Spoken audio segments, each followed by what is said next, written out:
धुळ्यामधीलच मूळचे राहणारे कॉम्रेड शरद पाटील यांनी जी इतिहासाची पुनर्मांडणी केलेली आहे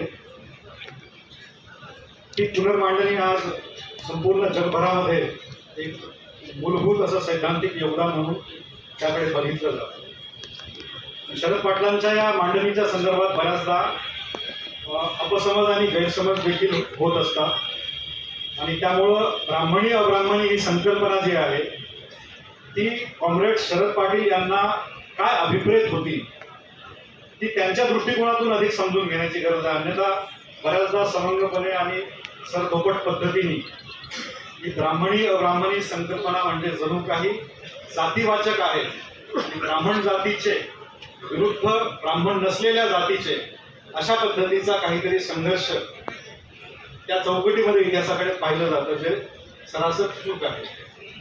कॉम्रेड शरद पाटील यांनी मूल्यात्मक निकषावरती ब्राह्मणी अब्राह्मणी संकल्पनेचा विचार केलेला आहे। मूल्य आणि तत्वज्ञानाच्या संदर्भात ब्राह्मणी कोण तर ते ब्राह्मणी जे जन्मानुसारच कोणीतरी श्रेष्ठ आहे आणि कनिष्ठ आहे असं मानतात ते ब्राह्मणी। जन्मानुसार श्रेष्ठता आणि कनिष्ठता ज्यामध्ये स्त्री दास्याचं समर्थन करत असताना धर्माचा आणि धर्मशास्त्रांचा आधार दिला जातो। तर वर्ण व्यवस्था जाती व्यवस्था आणि धर्मशास्त्रांचा आधार देऊन दृढ केल्या गेलेली पितृसत्ता आणि त्याद्वारा होणारं स्त्रियांचं जे शोषण आहे ही जी प्रवृत्ती आहे त्याला त्यांनी ब्राह्मणी म्हटलेलं। मग ब्राह्मणी प्रवृत्तीचे कोण असतात त्याचं खरं उत्तर असं आहे की ब्राह्मणांपेक्षा ब्राह्मण नसलेल्या जातीचेच लोक मोठ्या प्रमाणात ब्राह्मणी प्रवृत्तीचे वाहक असतात। त्याचं कारण नैसर्गिक आहे आणि ब्राह्मणेतर बहुसंख्याक आहे। म्हणजे आज ज्या शक्ती ज्या स्वतःला कनिष्ठ मानल्या गेलेल्या जाती समूहाचे प्रतिनिधी मानतात, शूद्रादी अतिशूद्र आणि बहुजन समाजाचे प्रतिनिधी मानतात, ह्या शक्ती ते जरी बहुजनवादाचा मुखवटा घेऊन फिरत असतील,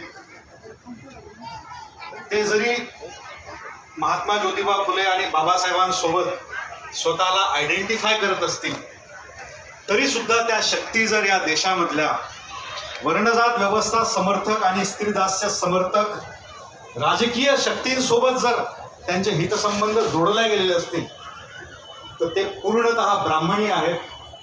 ते अब्राह्मण जाती जन्माला आले म्हणून कुठल्याही अर्थाने त्यांना आपण अब्राह्मणी म्हणू शकत नाही। अब्राह्मणी कोण आहे तर आणि जे सांस्कृतिक राजकारण करतात कुठल्या प्रेरणेचं वर्णजात विरोधी आणि स्त्रीदास्य विरोधी प्रेरणेचं खऱ्या अर्थाने अब्राह्मणी। तर ब्राह्मणी अब्राह्मणी ही सांस्कृतिक राजकारणामधलं हे गट सांगितलं हेच आपल्याला समाजशास्त्रीय सिद्धांतांमध्ये देखील। धन्यवाद सर। थोडक्यात जो माइंडसेट असतो जी व्यवस्था असते ती ब्राह्मणी व्यवस्था असते आणि वर्णजाती स्त्रीदास्य अंतक जो विचार असतो तो अब्राह्मणी असतो आणि हा जो या ठिकाणी मेळा जमलेला आहे हा सर्व अब्राह्मणांचा मेळा जमलेला आहे सर। येस, थोड्या वेळापूर्वी याच विचार मंचावर निरंजन टक्करवादाची अतिशय जोरकस पद्धतीने चिरफाड केली। तर मी आपणास एक प्रश्न विचारू इच्छितो की राष्ट्रवाद ही जी अतिशय संकल्पना जी मोठ्या प्रमाणावर आज वापरात येऊ लागलेली आहे हा आजचा राष्ट्रवाद आणि महात्मा ज्योतिराव फुलेंचा एकमय भारत यामध्ये काय फरक आहे सर? कृपया आपण विशद करावा।